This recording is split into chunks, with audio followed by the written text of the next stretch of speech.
Welcome, everyone. I'm Sue Keisler, Executive Director of xMinds, the organization hosting tonight's event. What we want to bring to you tonight is some practical guidance on writing effective goals for your child's IEP. The acronym often used for effective goals is SMART, which means goals that are specific, measurable, attainable, relevant, and time-bound. Sometimes the R is results-oriented, but it's the same idea. So writing goals that fit your child's objectives and are measurable can be really hard, and especially so when those goals are in the area of executive functioning or social emotional concerns. Since executive functioning and social emotional are two areas that are often challenging for autistic students, we asked our speakers to address those areas in particular tonight. Our speakers tonight are two professionals who not only hold advanced degrees in general education, special education, and school administration, but also draw on a deep well of experience with the IEP process. Stacy Gans-Khan and Donna Sagona have served as special education teachers, general education teachers, staff development specialists, MCPS administrators, and advocates for parents in IEP meetings. They also have children themselves who have had learning differences, so they've truly seen the IEP process from every angle. We're very grateful to them for taking the time to share their expertise and to answer your questions tonight. Stacy and Donna will answer questions after their slide presentation. We may pause partway through the presentation as well if there looks like there's a lot of questions. Audience members, please go ahead and put your questions in the chat at any time in Spanish or in English. Finally, before we start the presentation, I want to quickly mention we are recording this in both English and Spanish, and we will make the recordings and presentation slides available to you in a few days. Stacy and Donna, thank you so much for being with us tonight. I will turn it over to you now. Thank you, Sue. I appreciate that. And thank you to xMinds for once again having us back. Donna will introduce herself real quick. Donna and I are not in the same place this time as we were last time. So in order to make it easier for everybody, I'll do most of the talking, and Donna will hopefully monitor the chat. And if questions come up that are relevant to the screen that we're on, the slide that we're on, then we'll address them then. And if not, we will try our best to make sure that all questions are addressed. So as Sue said in her lovely introduction, tonight we're going to talk about SMART goals. And we already have learned what SMART stands for. One of the ideas that we would like to get across is one of the most important pieces of the SMART goal is that they should not be vague and they should not be general, because these are the goals that are going to drive instruction. Many times, Donna and myself, we will see proposed goals on an IEP, and we don't understand the goal ourselves, so we're not sure how anyone else would understand it and how it would be delivered in the classroom. If you were with us for our last presentation, we talked a lot about how difficult it is in general to write an IEP. And when Donna and I were putting this presentation together, it really is very hard to write a really good goal. And so it does take a lot of time and a lot of effort and a lot of collecting of information. So there is an IEP goal formula. And what we mean by this formula is that this is what you will need in order to have a goal that meets the SMART criteria. You need to have a time frame. That time frame is always 1 year unless it's stated otherwise. On the Maryland IEPs, that time frame comes below or underneath the goal itself.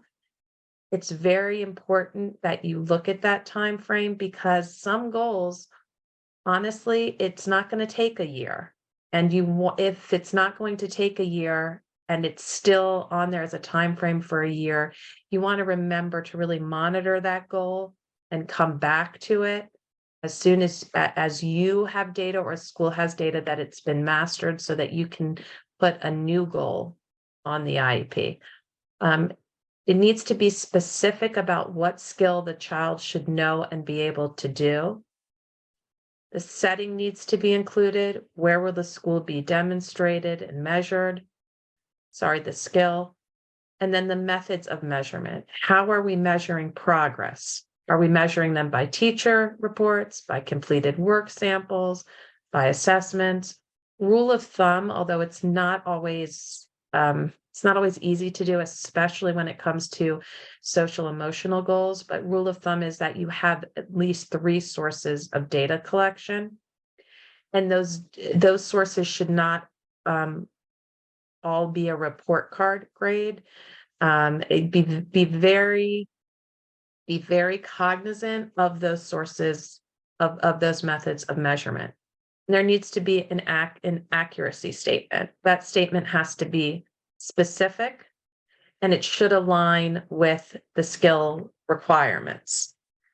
And then we need the given statement. Now, some school systems do not use a given statement. Donna and I very much like the given statement, and we feel that it helps to really define the goal and what you will need in order to achieve the goal. So you can always ask schools for a given statement. Okay, so we have a sample goal.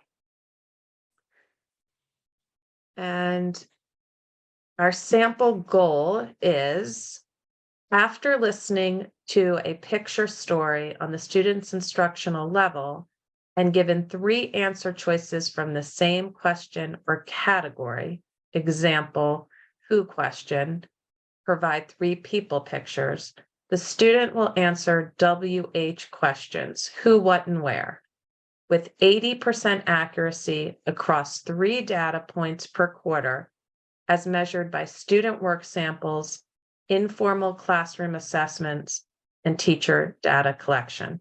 So this is a goal that clearly takes the formula into account, and it is very precise in what it is we want the student to know and be able to do, and how we will get the student there. It also tells the teacher what they will be using, or what we might say manipulatives or resources will be used to work towards this goal. Again, look for the date and measurements to be underneath the goal. It's hard for me to see the chat, Donna, Yes, and to... Stacey, this is Melanie. Hi, Melanie. I'm monitoring the chat, and this is just a clarification question. What is a given statement? Since you mentioned it and your sample goal doesn't have one, can you briefly explain what that is? Do you see where it says "and given"?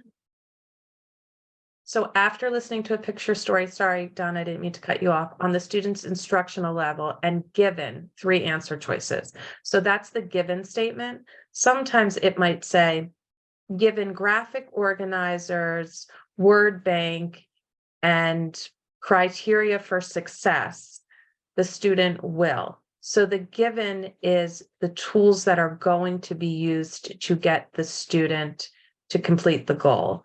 Donna, did you want to add to that? No, well, that's perfect. And what we also make sure is that whatever it says in the given statement, like if it says word processor, adaptive paper, text-to-speech software, it might say, or speech-to-text software, they might be givens. We then look, and I'm getting ahead of myself, but Stacey will talk about the supplementary aids. So we make sure that whatever is written in the given statement is also, as an accommodation, is listed in your supplementary aids, and vice versa. So Stacey will talk about that, but those are some examples of some things that you would write in a given statement.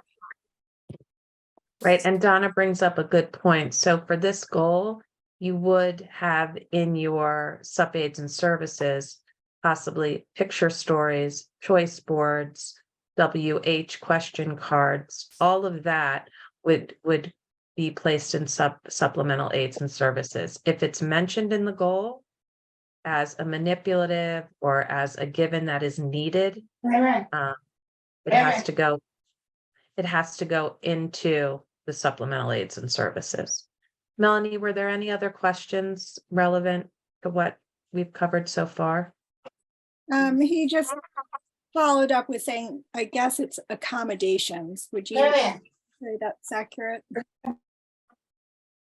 The given statement, yes, it's it's the avenue, it's the way in which we're going to get to the goal. It's services or aids that help us achieve the goal.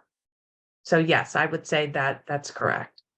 Great, thank you. And it can, yeah, because it could also be something like given instruction on an evidence-based reading program, or research evidence-based reading program, the student will. And so, yes, it could be, like you said, Stacy, an accommodation or service, given small group instruction. So yes, they are the accommodations and the services.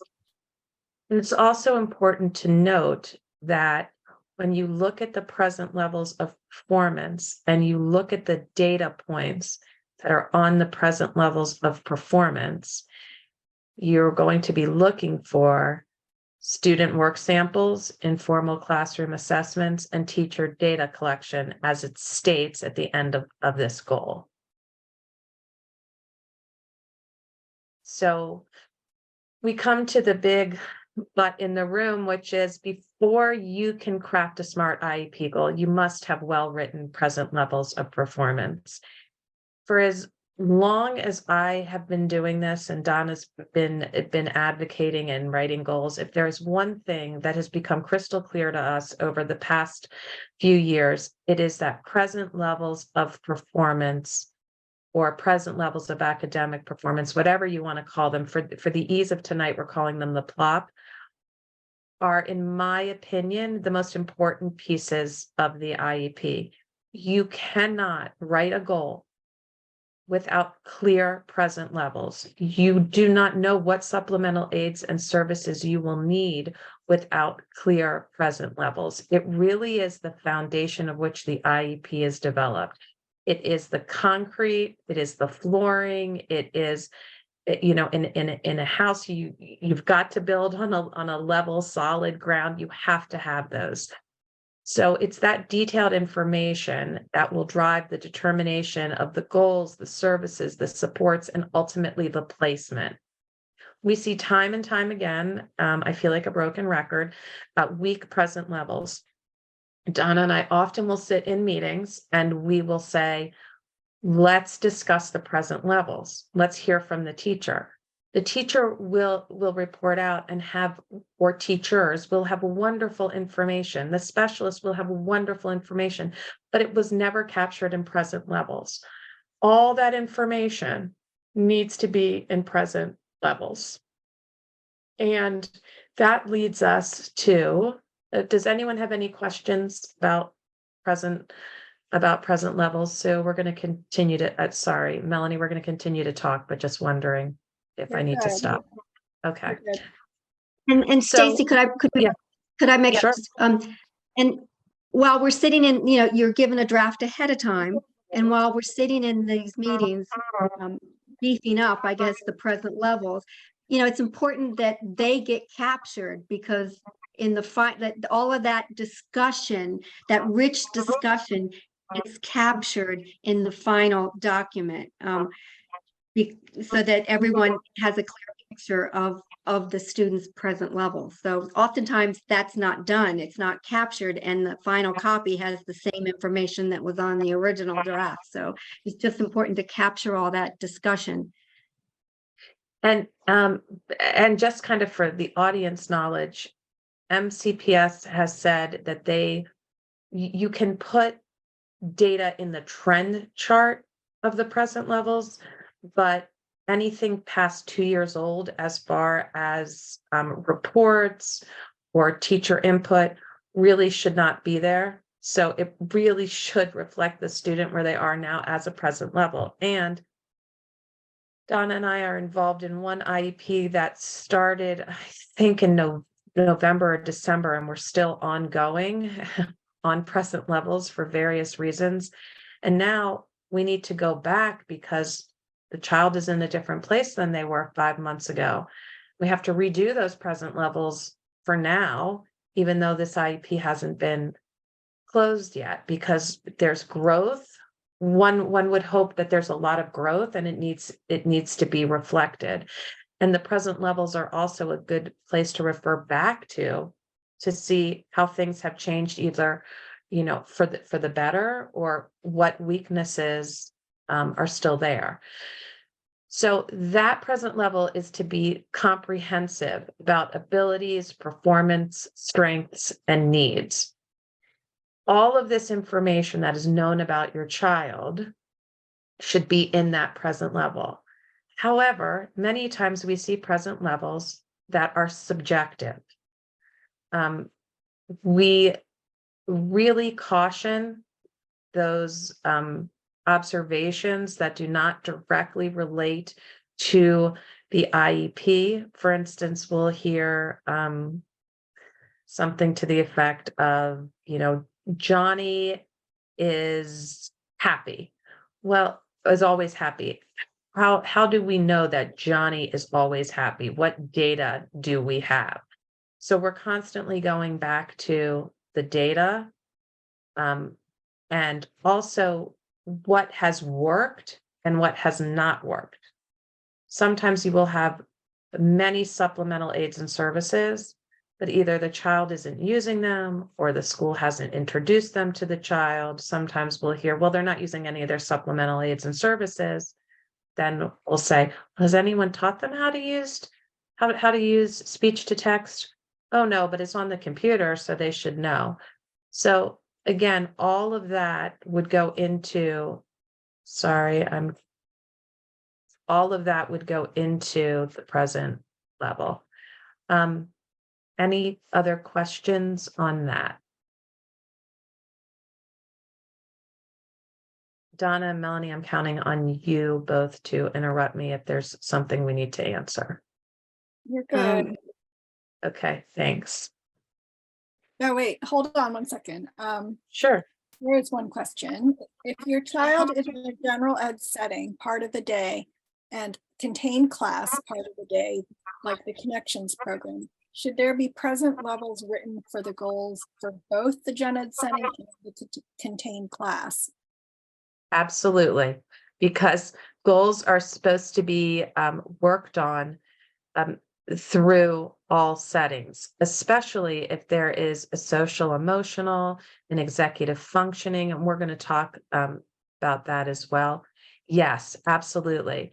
And teacher reports, thank you, that's a great segue. Teacher reports are so important. Again, I can only speak for what Donna and I see on a regular basis. And we will come to IEP meetings where present levels will be there and we have not received any teacher reports. And the special education teacher will say, well, I spoke to the teacher or I spoke to the specialist. No, the parent, the guardian, you have to be in on that conversation. You have to receive copies of teacher reports. This happens most often in high school. You'll get 3 teacher reports, maybe 4, but your child will have 7 teachers. Everyone fills out a teacher report.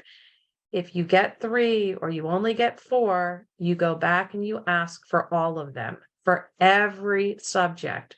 Art, band, PE, it's all subjects. Your child's needs don't stop when they enter the gym. They don't stop when they enter the orchestra pit. They need to also, every teacher needs to report out. Now, it's come about last year, or maybe it was the beginning of this school year, we were told that teacher reports are not mandatory by MCPS. Our response to that is always the same. And as administrators, we knew how important they were, and we never thought to say mandatory or not mandatory. It was what you did. It's good practice. So if you ask for teacher reports and there's any pushback, it's good practice, and you can't write a present level with a good, strong present level without them. So that's why they are so important. Who knows your child better? You know, first you, right? But then who? Hopefully your teacher. Specialists can write reports. Anyone in the building who has had significant experience with your child should be writing a teacher report. And then we come to any questions on teacher reports? Well, a question about present levels. This question is, if your child is starting kindergarten and doesn't have an IEP, how would you define his or her present level? Great question. So if you're starting kindergarten, I would suggest, if the child's been in infants and toddlers, or if you are just going for your screening meeting, then the present levels are going to come from you. They're going to come from any type of assessments the child's had. Maybe they're doing outside speech and language. Maybe you have an OT involved, whatever specialist. If you're working with a developmental pediatrician, if there's a psychologist involved, a psychiatrist, all of those people can offer present levels. You can also still bring your own work samples to a meeting. That's really important as well, to have work samples. Because I'm sorry, whoever asked the question, do you feel as though I answered it? Yes, Do I need thank to? you so much. Sure. Hi, Rachel. I know the voice. So yes, I mean, those reports, and no matter how or where you get them, are really important. As far as work samples, again, MCPS will say, and so will other counties, it's not just MCPS, we don't need to provide work samples. Again, I say the same thing. I'm a broken record. Who cares? It's best practices. If they don't bring work samples, but they say that work samples are in the present levels and they don't bring them, then you tell them you want to see them. And remember, whatever they want to share, whatever they're going to talk about, they have to have shared with you beforehand. But I always tell parents, especially around third grade, this is really easy to do, because it's all the work samples are on, a lot of them are on the Chromebook. So you can just easily go into your child's account, pull up an example, bring it to a meeting, or have them write for you at home.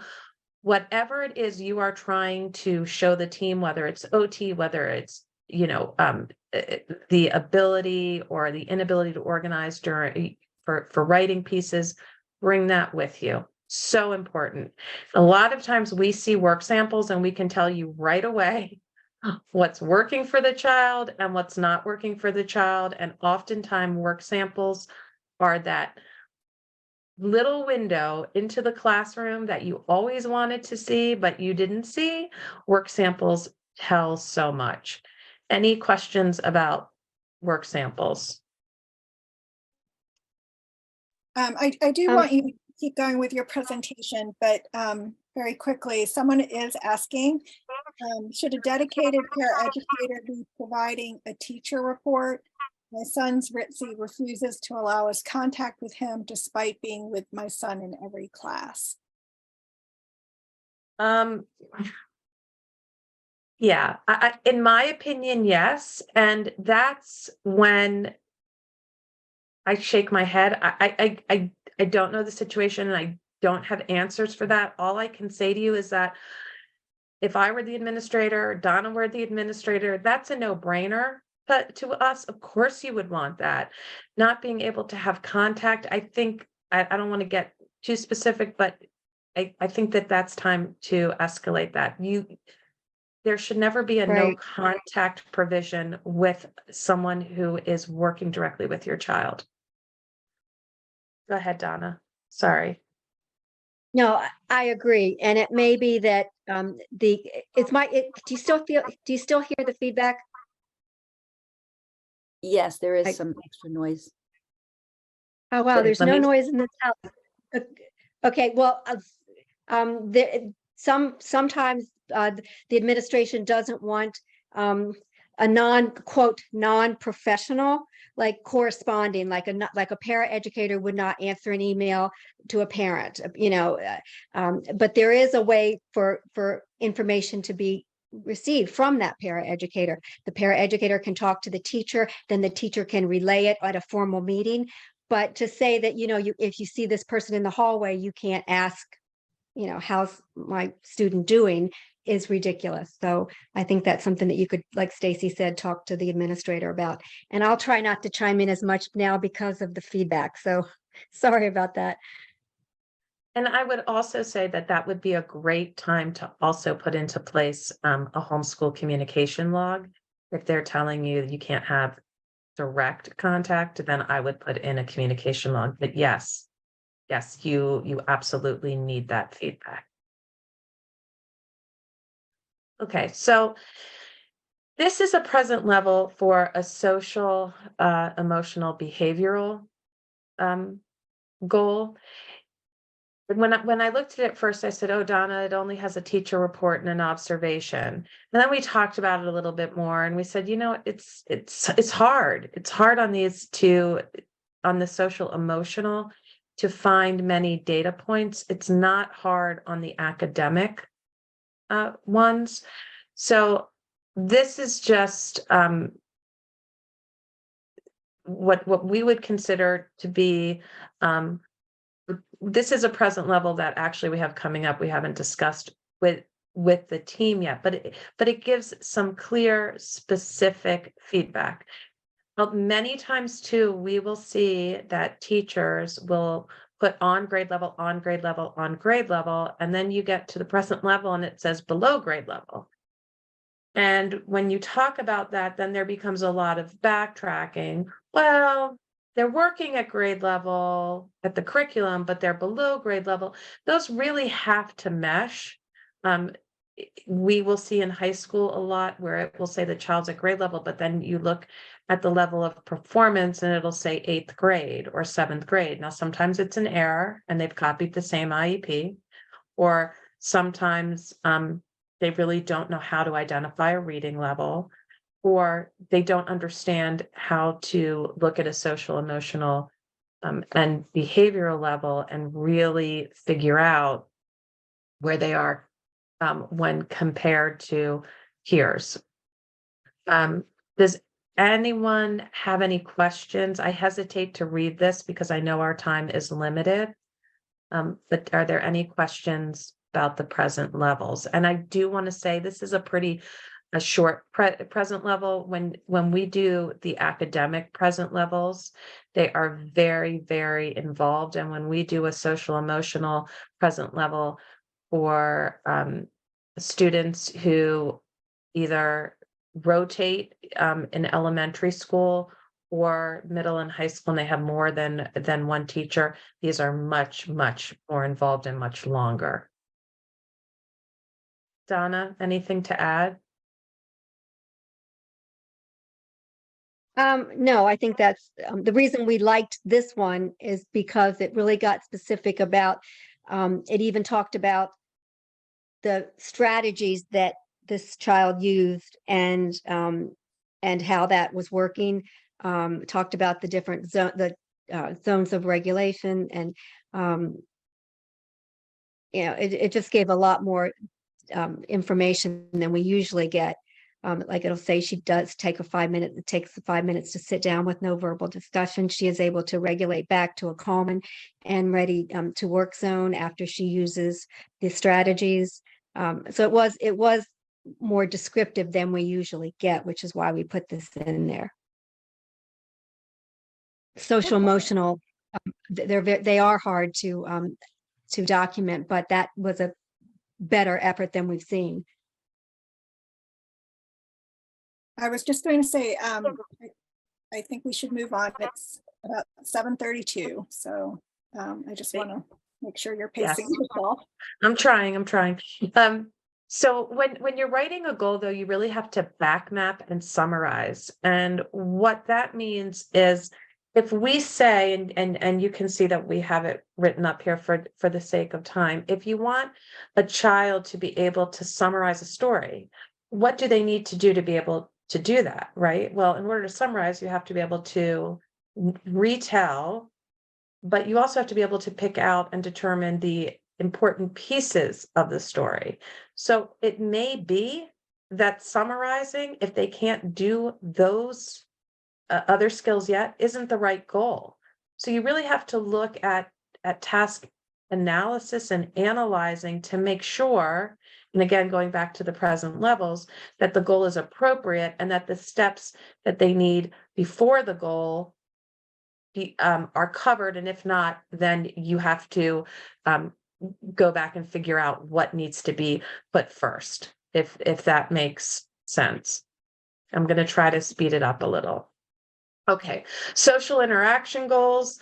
Again, not easy to write, but here's one that we wanted to share. Given conversation starters, social stories, participation in social groups, and fading adult support, all of which would then be in your sup aids and services, the student will demonstrate conversational skills with peers and adults in structured, in the classroom or when there's a lesson, in unstructured settings, lunch, recess, by initiating a conversation, waiting until it is their turn to speak and share, and answer appropriately to a question asked in 4 out of 5 opportunities per quarter, as measured by teacher observation and student reflection data. Now, we've put 4 out of 5 per quarter because many times you will just see as measured in 4 out of 5 opportunities, and that seems very little across an entire year. So that's not an area I want to get into right now because it's so difficult when we say 80% or, what is 4 out of 5 or how do you determine? This is an ongoing conversation, but just make sure that if it is a goal that you feel should be monitored more than 4 out of 5 times a year, that you add that in. Okay, so let's talk about executive functioning goals. When we talk about executive functioning, many people think of time management or the personal secretary in your head, but executive functioning actually falls into so many categories on an IEP. It falls into academics, it falls into social emotional, falls into speech, writing. It's really interwoven with all aspects of the IEP.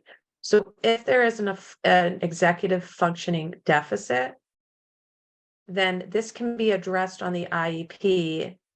It can be addressed through planning, goals for planning, goals for self-monitoring, for organization. And I want to say not just organization of materials, also organizing your written language, organizing your ideas and spoken language as well. It can be addressed through working memory, through multi-step directions, not just go to your cubby, hang up your coat, put your lunch in the lunch bin, but also multi-step directions during instruction. If you're doing multi-step writing or you're working on math problem solving, it can also be addressed in goals for self-control, task initiation and completion, perseverance not just of a task, but of a frustrating or anxiety producing event, adaptable thinking, and of course, time management. Are there any questions on executive functioning? You're good. Okay, great. So now we talk about supplemental aids and services. I'm going to try to get through this as quickly as I can. Supplemental aids and services are other supports that are provided in the regular education class and other education-related settings. They are also to be provided in extracurricular and non-academic settings. So that means lunch, that means recess. We get a lot of pushback on that. And that means any after-school activities sponsored by the school that you want your child or would like your child to participate in. And when we say, they always put in maximum extent appropriate, because then you have to determine what is the extent that's appropriate. I will get more into that in a minute when we talk a little bit more about extracurricular and non-academic settings, but the sub-aids and services are another very, very important part of the IEP. And there is, Donna, can you tell me the name if you can find it? I believe it's called the Maryland Accommodations Guide. It's online. Find it, read it. It has every sub-aid and service imaginable. It explains every accommodation, and it's good even if you're not in Maryland. It explains all the accommodations, what we call accessibility features for all, meaning any student can have it, whether you have an IEP or not. But really read it. It's great. And I do want to say, because this has come up with two of our clients lately who have very specific, one has very specific feeding needs and the other has a syndrome which is very uncommon, and asking staff to be trained is something that can go in your supplemental aid and service, and it is not of any cost to you. It would be on the school system to provide that training. We put that in the chat.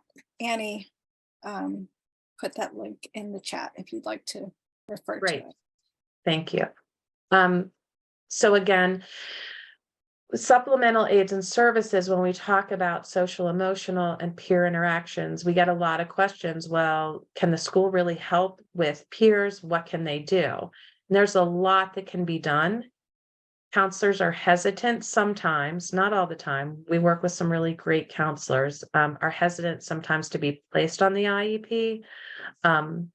But we encourage that in many instances, because there's the circle of friends group that can just get together and a counselor can help facilitate. And these are much more easily done at an elementary and a middle school level, but they can be done in high school.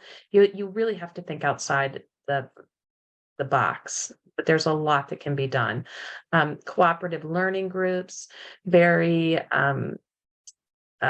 predetermined by the teacher to try to support these peer interactions, social skills groups, social stories, conversation starters, teacher modeling. All of this can be in an IEP, should be in an IEP if your child is experiencing difficulty with peers.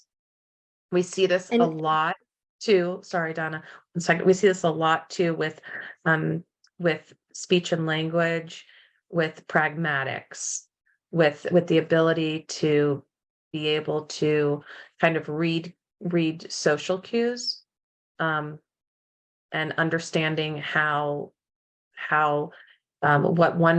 what the child does, how that impacts others. Go ahead, Donna. You said it. When I was a principal, I had an incredible counselor and an incredible speech pathologist, and they worked together in like the small groups, and they coordinated the lessons together, because pragmatics and social conversations, that's the bread and butter for a speech and language pathologist as well as a counselor. So if you can get the two to work together in coordinating that, that's awesome. And Donna brings up another good point, which is actually when you have those types of goals for speech and language, as many of our students do, especially the pragmatics and the social skills, that doesn't just happen in isolation in a speech room. Every single teacher in every single class is working on those, understands those, and is helping the child to achieve those goals. So oftentimes you'll see on a speech and language, on an IEP under speech and language, you'll see consultation. we really like to see direct service and consultation. Direct service to the And child. that's very true. Stacy, that is so huge because every goal on that IEP is everybody's responsibility. And I think it's that whole coordination of care. And when you start segmenting it like, oh, this is my section, this is your section. No, the speech and language teacher is working on, the math vocabulary or what, whatever. And the classroom teacher should be working on every speech and language goal. A lot of the speech and language goals are the thinking skills, main idea, inferencing, and of course, that goes in with reading. So there should be that coordination. And that's what Stacy and I look for when we review IEPs. We look for where is that overlap? Where is that connection between the reading? Like if a child has an inferencing reading goal and the child has speech and language services, we're asking that speech and language pathologist, how are you supporting inferencing, or how are you supporting each other's goals? So it is the plan is everybody's responsibility. Paraeducators are responsible for knowing the goals. Anybody who works with the child is responsible for knowing the goals, knowing the supplementary aids, and knowing the best instruction. Yes. And all of this also falls into extracurricular activities. So I think of one client who wanted to take part in the drama club, but in a high school didn't know how to get there, couldn't find the room. But this was an area that they were passionate about, but their anxiety and disability made it difficult for them to gain access. So that's on the school, right? That's when you go to the school and you say, find a buddy, help them find a paraeducator, someone who's here after school, who's going to walk them down there, who can sit with them. It is up the special ed case manager should be talking to the drama teacher, telling them this is what this child needs. Here's what works. Here's what doesn't work. And you hope that you have in a drama teacher or any other type of extracurricular, you hope you have an understanding, welcoming teacher or coach who sees an opportunity to include a student and really, add something really valuable to their life. We hear a lot about plays. Oh, my child can't memorize lines, or they can't read the script. Well, that's what accommodations are for. I think extracurricular activities are often overlooked because as parents and as a child with a disability myself, I thought for a long time, well, nothing I can do, right? Like, how can I help them? But you can, and it is your right. Now, MCPS will tell you that if there are tryouts involved, there are tryouts involved, but they will give the child what is needed to fairly be able to compete in tryouts. And a lot of kids, whether they are, whether they have an IEP or they don't, get cut from school teams.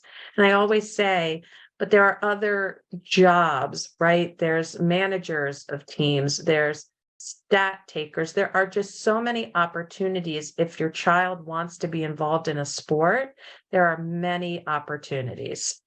And I personally, that's near and dear to my heart. And I think it also teaches kids team sports when done correctly. And if you have an understanding coach and someone who's guiding, offers so much more to kids than just playing a sport. It's also a great time to work on the peer interaction skills and the speech and language. Does anyone have any questions about the extracurricular? It is 7:47, so I think we should great. just keep going, and any questions we can get to during this Q&A section. Yeah, and again, not to harp on it, but just to remember that all these activities need to be free of charge, and these include contact sports too. It's all sports, it's all extracurricular activities sponsored by the school. And this just talks about section that in IDEA that addresses that piece. So I think we're pretty much at the end.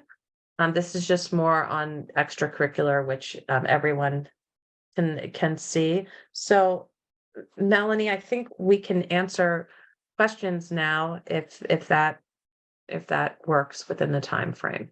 Okay. I didn't realize you were. Yeah, no, I was at the end. The extracurricular was pretty much was pretty much it. Okay. And all of this is just about that related services, accommodations, and modifications are also need to be given at the extracurricular activity as well. And it is within the right of the IEP team to discuss these extracurriculars. And if your child wants to join, they have to support you in that. Okay, questions and reflections. So there is a question about measuring these goals. A parent is asking, will you explain how the 4 out of 5 times works? Yes. So 4 out of 5 times means if we're doing it per quarter, that let's say you are measuring, let's take something easy, a list of sight words. Okay. And there are 10 sight words that you're measuring. Then 4 out of those 5 times, the student has to achieve, it's normally, we like 80% or higher.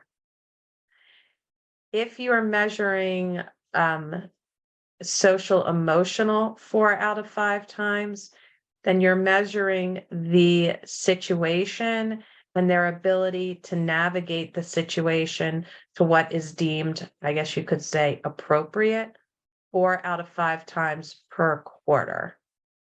A lot of times it will just say 4 out of 5 times and that's it.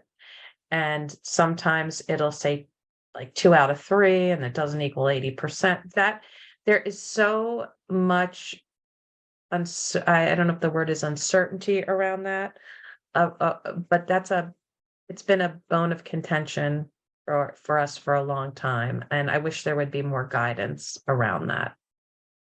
Donna, do you want to, I know Donna gets worked up on this, so she can. I know, but I just want, I don't know if we meant, I think, I don't know if this is a good time to mention it, but every quarter you get goal progress notes. And if you have an existing IEP, so the goal progress notes will say either mastered the goal or working towards mastery, doing a good job, or basically not doing a good job and not making sufficient progress. So if the goal mastery sheet at the end of the quarter, or if you find out that your child has mastered a goal, then you need to go back to the IEP team and either create a new goal or, maybe you don't need any more reading goals. Maybe they've mastered all the reading goals, but that's a signal that you need to start thinking about a new goal. What we see all the time, we see making progress on the quarterly progress notes, but then when you get the new draft IEP, it's a completely different goal. So what happened to the old goal? Because nobody told you that it was mastered, and all of a sudden you have a new IEP draft with a brand new goal. That's because it's not a tight ship with really monitoring the goals. What we see is these IEPs are written and then they're kind of, okay, now on to the next thing. And they're not really monitored in terms of that, like you said, 4 out of 5 times. Oh, they've done it 4 out of 5 times. Good, check, time for a new goal. That's not done with fidelity. So when you get your draft IEPs or whatever, you need to be making sure that if it's a new goal, why is it a new goal? What data supports this new goal? And if it's a continued goal, well, why are we continuing it? What do we need to do differently in instruction or whatever? Stacy, what are your thoughts? No, I just was saying to someone the other day, I feel like Donna and I are on a 2-woman crusade to change that trend in MCPS and in other counties as well. We see it across the board, every county in the area. I would say 9 times out of 10, we never see a master goal. I could go back through, we've seen clients who are in high school, they've never had a mastered goal, and the goals just keep changing. To see that word achieved hardly ever happens. But then Donna and I will go in and we'll say, oh, these are all the same goals. What's going on? And in the next quarterly report, they'll say they're achieved. But we rarely ever see achieved goals. So please help us in that. Bring that to your IEP team. Tell them you want to see these goals achieved. They have a year. They should be. And part of that is you want to make sure that everybody understands that IEP. And so we always say there's like should be two or more meetings, whatever, after the IEP is completed. Then you ask for, like, if it's the beginning of the year, for discussion with all your teachers, you sit down and you explain, you ask, what is this going to look like in your classroom? Or, do you understand the goals? These are the supplementary aids. Because a lot of it is once the child gets into the classroom, you're off and running, and rarely is the IEP referred to. I shouldn't say that, but you want to make sure that IEP is really implemented with fidelity, that it's referred to, that it's a living, breathing document, and everybody understands what it looks like, because then you can easily plan your instruction and collect the data. But it's often kind of brushed aside. And elementary schools are much better at understanding the IEPs, working towards the IEPs, really collecting data. It's when you get to high school and middle school where it gets trickier. We often tell our clients to do one of two things or both. Write a letter describing your child's strengths and weaknesses and what works and doesn't work, strategies. Send that at the beginning of the year to the RITSI or to your case manager and ask them to circulate it to those working with your student, or hold a meeting. Call a meeting the first week of school. I do it for my own child. It's 15 minutes. I get my face on there. I want them to see me, to know me, to say I'm a partner. Here's what works. Here's what doesn't work. Here's where we've seen growth. Here's where we need to continue working. I have found that connection makes a huge difference. And the student work and looking at student work. We said student work was so important, but that is your window into the classroom, and you can see what accommodations have been used. If an accommodation says highlighted paper, margins, adaptive paper, whatever, graphic organizers with lines, and your child's bringing home, a worksheet like everybody else in the classroom, whatever, then that's not being implemented. So looking at the student work is important. And then during the IEP meeting, you're going to list all of the accommodations, but there's not time to explicitly say, okay, this is what it's going to look like. And so you may have to, ask a meeting with the special ed teacher and say, okay, now what exactly will all of these accommodations look like? What will it look like when it says breaking the assignments down into smaller chunks? What will it look like, reduced homework, without compromising skill? So get explicit. We had a meeting like that. Stacy and I had a meeting with a team after we wrote the IEP with the parent, just so that it was just the parent and the special ed teacher, just so the parent could understand exactly what these accommodations will look like when they're being implemented. And so that's key. So then you can monitor it. And we hate to, monitoring and accountability they're not bad words, right? It's trust, but verify. And that's unfortunately or fortunately, that's one of the jobs as a parent, monitoring the implementation. Yes, I think the parent who asked that question has a follow-up question. She has her hand up. Sure. Hi, I did have a follow-up question regarding the 4 out of 5 times. I wanted to know, number one, when we ask them how they measure that, should that be 4 consecutive times or 4 times? You're laughing, and I know No, why, but I I'm love really it. Yeah. sure that with parents, so. You Let's know, go. that's the same question we have. Should it be consecutive? It depends on what it is they're measuring. And if you think about it, if you're doing 4 consecutive times, then they're going to do that over 1 school week. And if your child masters that within 4 consecutive times, well, then what, right? So it's really important that those are clarified. Normally, if it says 4 out of 5 times, it's going to be sporadic, meaning it's not going to necessarily, it'll be within some sort of an interval, maybe once every 2 weeks. But I have to tell you, I like I said, I find that piece of the IEP just beyond frustrating. And nobody shows, you never see it. You never see the But 4 out of data. 5 times. It's like you don't see a piece of paper that, or okay, here's the first trial, see, and then 2 weeks later, here's the second trial, or you don't even see it documented, like on February 1st, they did it, or whatever, February 20th, whatever. You never see the data. But should you request it to be written? Yes, show IEP? me, what is it? Show me the money, show me the Right. data. And that's why you don't, and you, if you have work samples to show that the child can or can't do it or whatever, then you bring that too. But it's like, it's all like, yes, they've done it. There's the accountability piece is what's lacking. And it is these are difficult things to quantify, to qualify.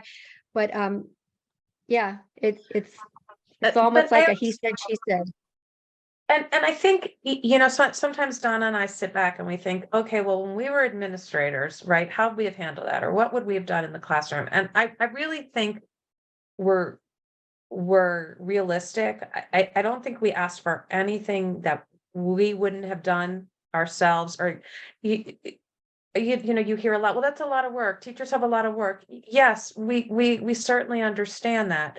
But at the same time, you've got your one child, right? That's your job. That's your work. So hold them accountable. It's not that hard. It should never be hard to show work samples. We come to meetings and we hear so many times, oh, well, we threw it out, or, oh, well, we lost it. Or, it's crazy. But yes, never be afraid to ask for something that's going to help you understand your child's learning and their IEP better. Never. All they can say is no. Okay, so speaking of collecting data, I think one person who is really integral to that is the paraeducator. And this parent is asking if you have suggestions on how to ensure and monitor that the paras are getting trained on the goals and the supplementary aids. Can I feel that? Yeah. Only because I had a school community-based program when I was a principal, and we had an incredible group of paras, and they had, when we had half days, professional trainings, whatever, the paras would be there. And instead of having the paras cut and paste and things, cutting out things, which is good, right? We trained them. We had trainings for them. We had trainings on how to use the various software programs on the computers, but they also were given IEPs at a glance, right? Not all the nitty gritty, like, neuropsych data or whatever, but they were given the goals, they were given the supplementary aids, and they were given training on how to implement the supplementary aids. So I know this is a nebulous answer, but it starts with the vision of the administration of the school. How do you view paraeducators? Do you view paraeducators as, we're going to cut and paste and you're going to keep peace in the cafeteria, which is true, or do you view them as real true supports to your to the children's education? If you do, you're going to train them, right? Number one. down to the nitty gritty, then the teacher, the special ed teacher is training the teacher then, and the special ed teacher, they also are there to support the paraeducators. They should be on a daily basis, work with so-and-so on this and use this, right? So they're supplying, training and on, real-time support to the paras on how to work with your child. But again, if you look at student work and you don't see implementation of some things that you could see in student work, then you go and you say, look, this isn't being done or whatever. Whose job is that? Well, it's the teacher and the para. Yeah. I don't know if that answers it, but I do want to add to that though, because when I was with MCPS, I trained paras and there was money in the budget for that. And they would take classes and they would move up in what they got paid per hour. And there was a real incentive to do that. Today with budget cuts and various things, I don't know where that stands or if it's done to the same level that it used to be. I will say there is a shortage of paras. There are some paras who should be the teachers. And there are some paras who have quite a lot to learn. You really, I guess you could say the same about teachers, right? It's sometimes the luck of the draw. But if you have a child with specific needs who has a para that's assigned to them or a para working with them, you can request them to be trained. And again, if you want communication with that para, figure out how that's going to work. If they're not going to do it with you directly, then go to the principal, higher than the principal, do what you have to do, get a homeschool communication log. You have every right to know what's going on. But the para educator is also listed on the supplementary aids and That's services right. section of your IEP. There's Good a point.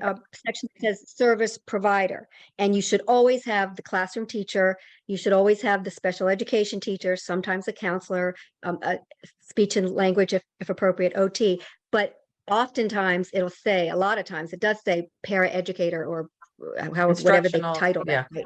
Instructional assistant.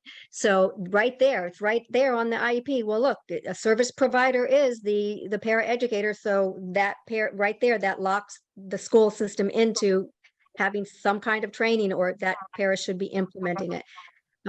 But oftentimes an admin or the school system doesn't want someone who's not a professional communicating directly with the teacher, with the parents on data, because it's not, quote, vetted or whatever. However, their educator's voice needs to be heard, and hopefully it's in the data collection that the para is collecting data, and then the para gives it to the teacher. But the para may not be able to is not going to call you on the phone, or is not going to write you a letter or an email saying what the child did. That information will come from the para through the teacher in a homeschool communication or in a teacher report or a present level, if that makes sense. Yeah, and some do communicate to directly. The principal's fine with that. I would just see what works best, right? At the school, but definitely want to address that. While we're on the topic of paras, a parent is asking if a dedicated para to his son, can that para attend IEP meetings? He's saying in 3 years he has not been included in any. That's interesting. Yes, anyone who you want at an IEP meeting can come to an IEP meeting. I mean, you could walk the street and meet someone and bring them in. I don't know why they wouldn't allow the para educator if it's especially critical staffing. So just to be clear, the school system and most school systems are no longer calling it one-on-one. They're calling it critical or dedicated staffing. But yes, there's no reason they shouldn't be there. And if they say that they're not going to come, meaning that the school itself denies it, I would call the compliance unit or MSDE. I don't understand why that would be a barrier. I just don't. Okay. The next question is, can you clarify the distinction between goals and objectives? Yes.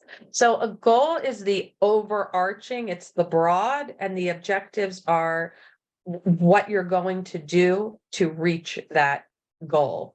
It's kind of the stepping stones to get to the big picture. Right, so It's broken should the down. objectives be building upon one another? Is that another way of putting it?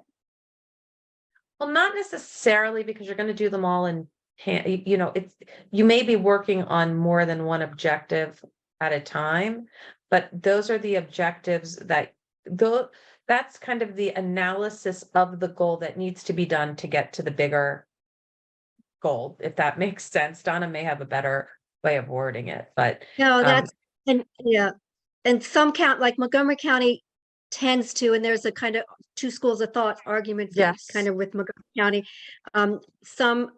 They're being trained to use the standard, like the broad standard, and then they'll from the standard base, the broad standard.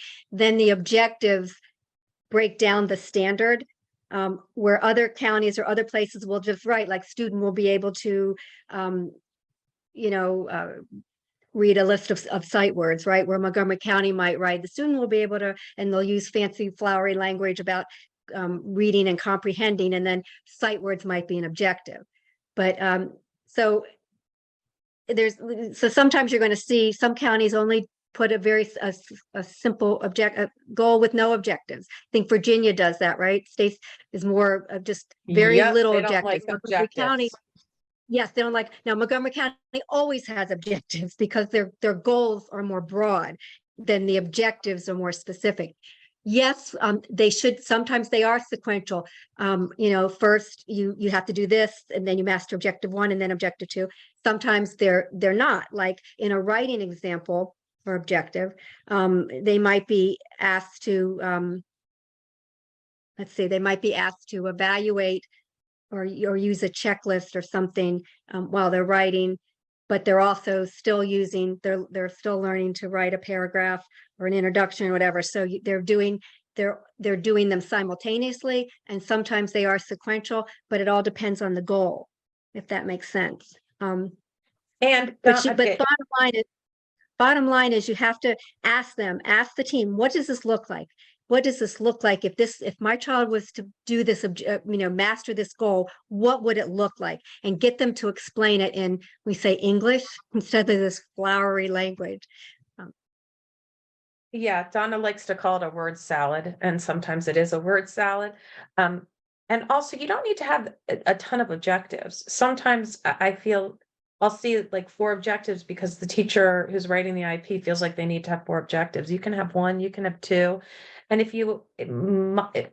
I believe if you have more than 4, you probably need 2 goals.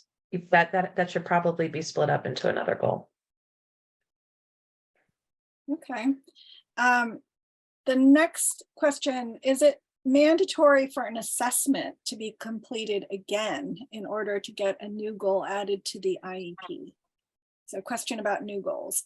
No, you just need to gather the data from the present levels. If you have an assessment already, if you've done an outside assessment, you can give that to the school, but the school doesn't have to honor it. They can say, well, we don't see it, but no, you just need a present level, and you need to ask at the IEP meeting that they collect data towards that present level. However, if you are on a reeval year, and it's another one of our pet peeves, a lot of times you won't even know that they had a reeval meeting, or that you were in a reeval meeting, or that you were part of it. And all of a sudden your child hasn't been tested in 4 to 5 years, right? So if it is time for testing, then yes, I would, whatever the area is you want to add, bring that up to the team. And it could be that best way to get that area added would be to test. Okay, we have a parent asking about her daughter in the 6th grade who has an IEP. She wanted to take Spanish. However, the IEP team said she could not take it because she needed to take a resource class. My daughter is asking to take a Spanish class again next year. Should I advocate for her? She is benefiting from the resource class. Is there a way she can take both classes? So this is a tough question that comes up about. Not that tough. It's not that tough, actually, but yes, first of all, they can never tell you must take a resource instead of a language. You don't have to take a resource class if you have an IEP. There are all these rules that float around about resource, like, oh, only IEP students can take a resource class. That's not true either. That's not an MCPS rule. That might be a school rule, but no, if your child wants to take Spanish and not a resource class, then they can take Spanish. Are there other ways around that? Yes, but MCPS probably isn't going to be happy with me for saying the ways around it, but I give the example of my own child who wanted to take who needed to take an intervention class and had never been able to take art, which she loved, because she had to take resource and the intervention. So I petitioned the school system and I won. I didn't think it was really that difficult for her not to have PE. I said she plays soccer, she has sports outside of school. She doesn't need to have PE in school. She needs art. So yes, there are ways around it. I don't know. I guess I always say this, it gets me into trouble. Don't take no for an answer. If it's something you feel your child really needs, just, forge a path forward and make sure that they get that. I'm really surprised that they wouldn't allow a sixth grader to take Spanish, because the middle schools love to tout their numbers as far as who's taking Spanish in sixth grade. Don't we have clients that in sixth grade that did not take the social the social studies That's history right. class? That's correct. social Thank studies, you. Correct. And then Yes. because they needed, in one case, they needed a double intervention and whatever, so Yes. they, Thank you, Donna. they Only in didn't sixth take- grade in MCPS can they do that. Yeah, Yeah. the MCPS will only allow that in sixth grade to skip the history. So yes, and there's many ways they could get a paraeducator to work with the child, during lunch, or have a check-in, or sometimes 15 minutes of one-on-one time is better than 45 minutes of class with one teacher and so many kids. So there are many Right. ways around that. Just got to always think outside the box. And speaking of resource, monitoring what's being done in resource, oftentimes it could be, oh, does anybody need help? No, we've heard this, right? Does anybody need help? No. Okay, well, I'll sit over here and you do your homework or whatever. So just, monitoring what is actually being done in resources, because that's the time to be working on those executive functioning skills, those goals or whatever. And sometimes it is, but sometimes it isn't. So. Yeah, as a parent, it's sometimes hard to get the IEP team to think outside of the box. Yes, it is. But I think, going back to that question about resource, I think also there's some pressure from schools, especially programs, that it's almost like a prerequisite to be in a program. Do you find that to be the case? No, yes and no. It really depends on the high school. There are some high schools that are like, oh, you don't want resource, great, right? Because they don't want to see the number. I've seen that class used in good ways and abused in good ways.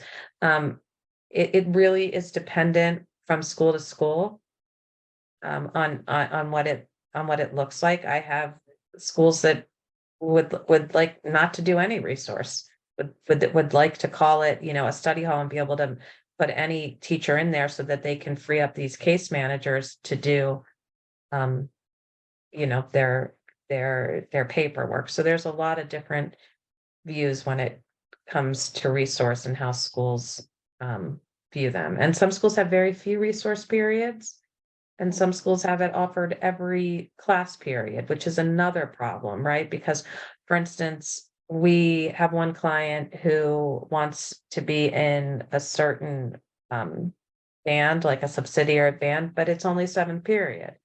And that's the same period that resource is offered.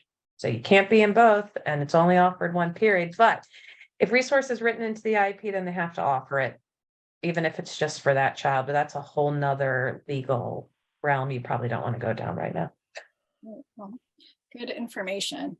Okay, next question is, can you share any examples of how to make executive functioning goals more specific?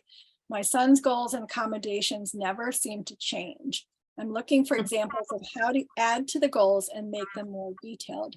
Perhaps you can share a page from an IEP, like your slide on the social emotional behavior piece, that you think models some good language. Thank you. Yeah, so go ahead. Stacy, one thing, it's hard to, like, if you Google good executive functioning goals, right? They're okay for a template, but you really, like we said, you have to start, what are your child's needs? I mean, it's like, if you can whittle down and find that specific need, what do they need? What are the challenges? Then you can craft a goal around it. So maybe if you knew more about what the challenges were, then you can craft a goal around it.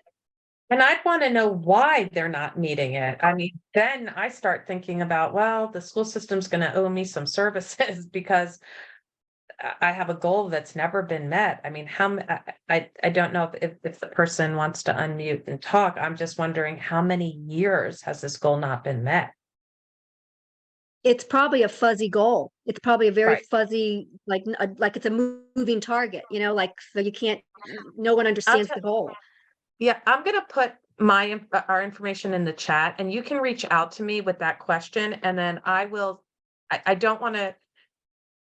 I don't want to share necessarily a goal without redacting it, the name. Yes. But happy to answer that. We have this parent still with us. I think she unmuted herself. Great. Oh, wait. You can't tell if I'm on mute or not mute. We can hear you. Oh, okay. Yeah, so I'm happy to, I mean, honestly, a lot of it is the standard goals for ADHD under OHI. Will be a rising 10th grader this week. He got converted from a 504 to an IEP in middle school. So it's been at least 3 or 4 years. And a lot of the, a lot of the goals, a lot of the accommodations are always the same, it's not just preferential seating, but like chunking of assignments, access to teacher, all of it. And nothing happens. I mean, we have him going, his organization is not good. And that includes all aspects of organization, not just his materials, but for sure his writing, his ideas. You ask him to summarize something, he can't do that. He's sometimes better at telling you what if you can get him to talk about it, then he can sometimes answer the question verbally. It never makes it into what he's writing because he rushes through all that. He, besides ADHD, has anxiety and a written language disorder also. So I just feel like 1 year, honestly, like 1 year bleeds into the next year when Yes. But I'm sorry, I don't mean to cut you off, but what I would say there is your executive functioning is an issue that should be woven throughout the entire IEP. So it shouldn't, yes, there can be just executive functioning goals, and those should be about more towards those goals that follow me here, that fall under executive functioning should be more targeted towards organizational aspect. The executive functioning piece is about writing, getting ideas down. Those should be woven into the written language goals. The sub aids and services, I'm okay, and I normally never say this, but I'm okay with those not changing so much, because hopefully as a 10th grader, your child is using them, and the ones that are on there are the ones that they're using. If they're not using them and you feel that there are others that need to be on there, then they should be included. And I always say, and again, not knowing your child at all, but if writing is an issue, getting the ideas down on paper, getting the processes down. Have a Hyatt consult. A Hyatt consult is a really good kept secret, but it stands for high intent. I can never remember. High intensity technology, and basically they'll come out, they'll look at your child, and they'll see what kind of technology the school system has or needs to get to support your child. And a lot of times there are many good writing programs that are continuing to come out that are good for high schoolers, but those executive functioning goals need to be woven in. And if they haven't been mastered, then in that many years and they're just bleeding over, then you need to call that team together and tell them, like, this isn't acceptable. Why is he not meeting the goals? And is it like you said, summarizing how's his reading, like, and his summarizing, that's also a thinking skill, obviously. So his speech and language, I don't know, his, but I'd be curious to know about his reading. Does he, can he, like, summarizing involves a lot of skills. Can he retell? Does he know what's important, what's not important? What's his reading comprehension like? I mean, I think it's poor, but this school does not. Well, yes, So there you we go. see that all the time too. Yeah. So so I would really be looking at, like, his reading, his comprehension, his he probably has trouble with determining main idea, determining theme, right? I mean, I'm just, I would say, sorry, Don, I would say to definitely reach out to us, and we can, we're, happy to talk with you offline about it. But you do bring up one thing, which I think is really good for the whole group to hear. We hear that time and time again, that school doesn't see it as a problem. Remember, you're an equal part of the team. Your voice should be heard. If you bring examples and they say, well, we don't see it as a problem, but what is the data? What data are they using? Because they can't just use report card data. They can't. And it's a shame, in my opinion, that some schools are still doing MAP M and MAP R in high school and some aren't, because that's a good data point. Okay. All right, I'll do that. Thank you both very much. Yeah. but the high school teachers are not typically teachers of reading. So they're not gonna, and they don't really see the reading or hear the reading or whatever, so they're not going to see reading as a concern, right? They're just going to see it coming out and writing that, whatever. So I think that's an issue. And it's probably a lot in the implementation of the IEP. If there's no progress being made, then are those IEPs being implemented with fidelity? Even if it's a well-written IEP, are the teachers implementing it well? So that's the other piece. So anyway, lots of moving parts here. Yeah. Okay. Thank you very much. Yeah. And to piggyback on that, it is becoming more common, and the school system has adopted reading interventions for high school. Everybody has them, and math. And so that if your child's in resource, it can be done during resource. Some schools have separate periods for it, because I just cannot hammer home enough. This is the time to do it. Okay. Okay. Thank you. Sure. I put in the chat the link to Hyatt consults, which are high Intensity incidents, accessible technology. Yeah. Okay. And this next question is again about high school, and I'm not sure if I understand, if this parent is here, they may want to elaborate, but the question is, do teachers have access to read the student's IEP? Yeah, they should be. Yes, I mean, unfortunately, they have access. Any teacher has access to the confidential file. And quite honestly, it is the RITC's responsibility to go through and give every teacher that your student is working with an overview of the needs of the student. And those accommodations, goals, those should be known. But many times it doesn't happen. And, I'll often hear from my own daughter, oh, well, they don't know I have accommodations, right? Or I asked for this accommodation and they looked at me crazy, right? So fortunately or unfortunately, when you're in high school, your student also needs to really know their accommodations. And we sometimes put that on the sub aids and services that a teacher will sit down and work with a child to understand their accommodations. Okay. Here's a question about writing the goals. Our school team is writing different givens in the objectives under a single goal. Is that legit, or should the givens only be in the goal and remain consistent for all the objectives? Yeah, I've never seen givens in a given. Donna, speak to that one. No, it should be in the main.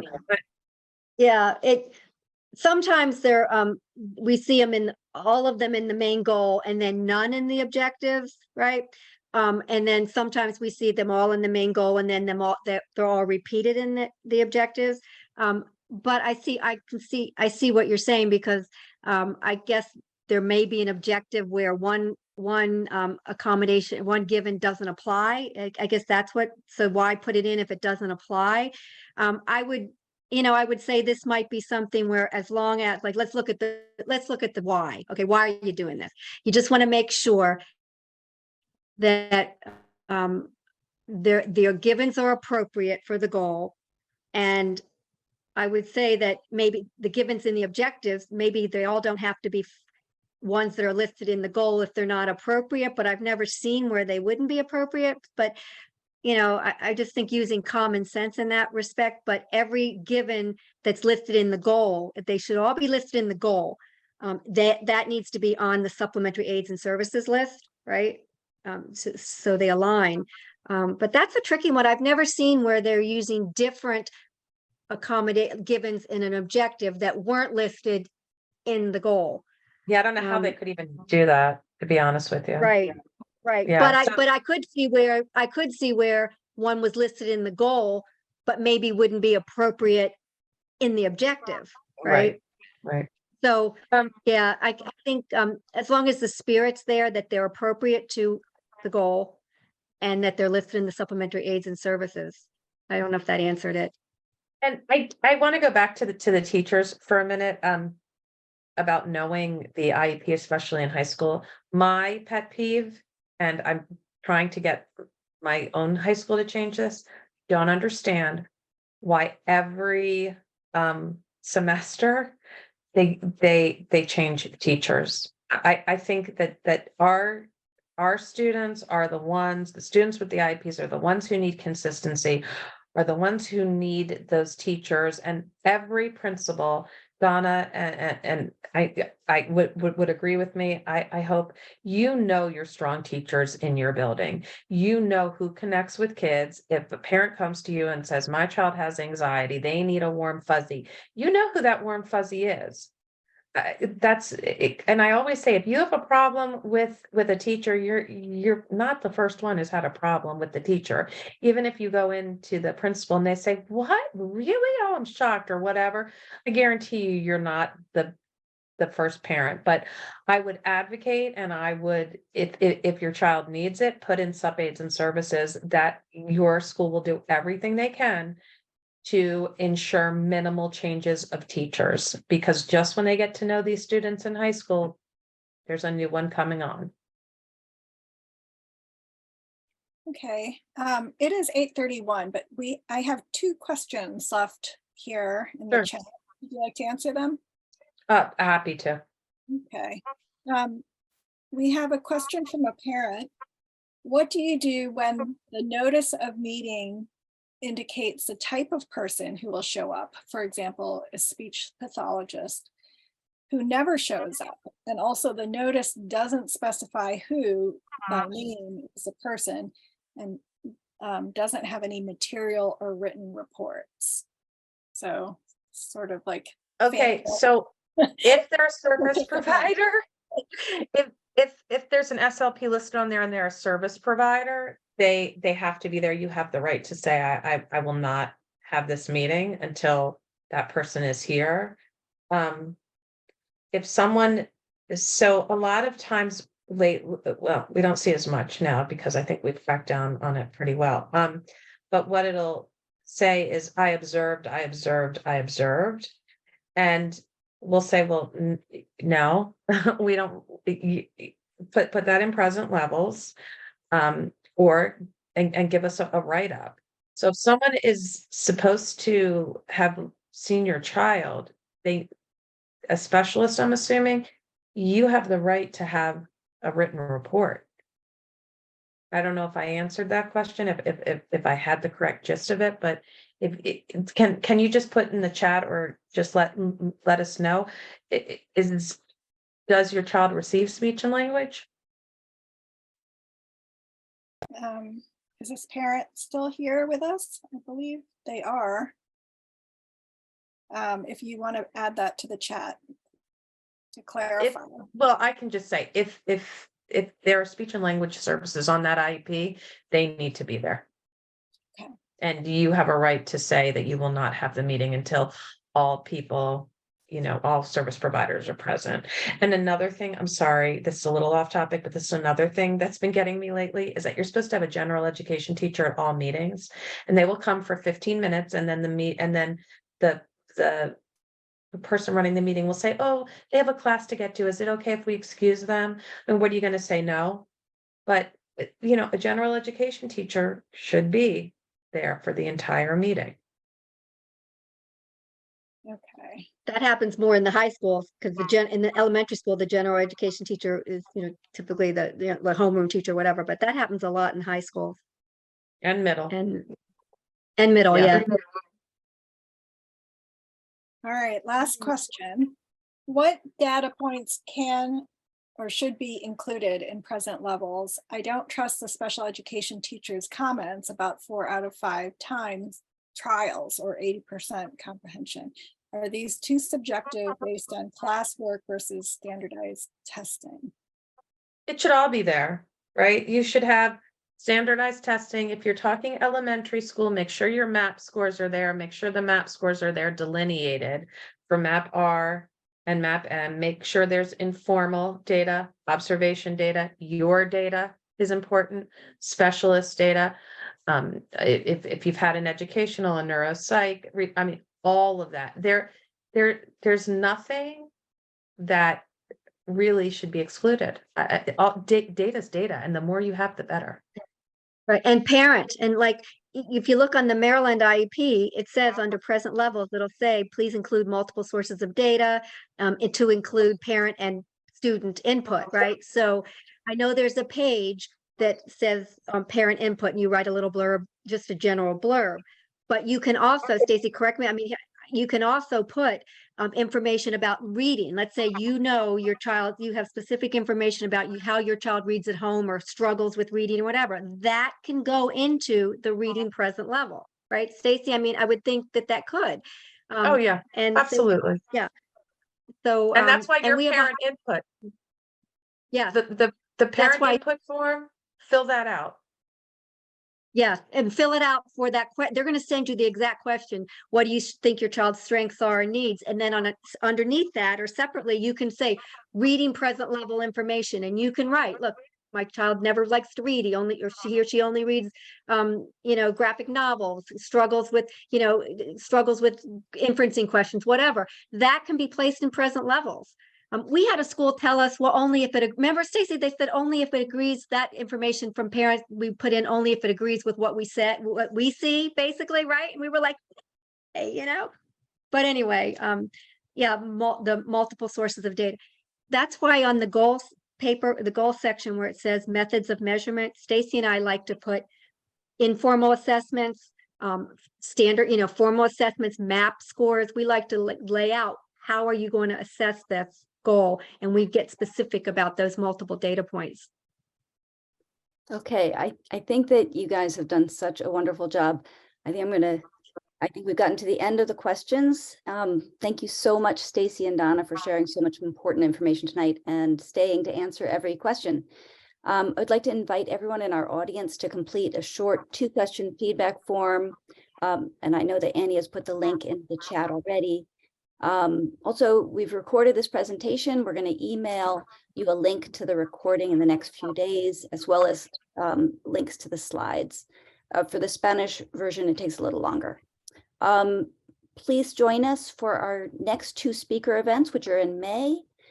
Tuesday, May 16th, we'll have a speaker from MCPS, Floyd Branch, who will tell us how MCPS implements restorative justice and how that impacts special education students.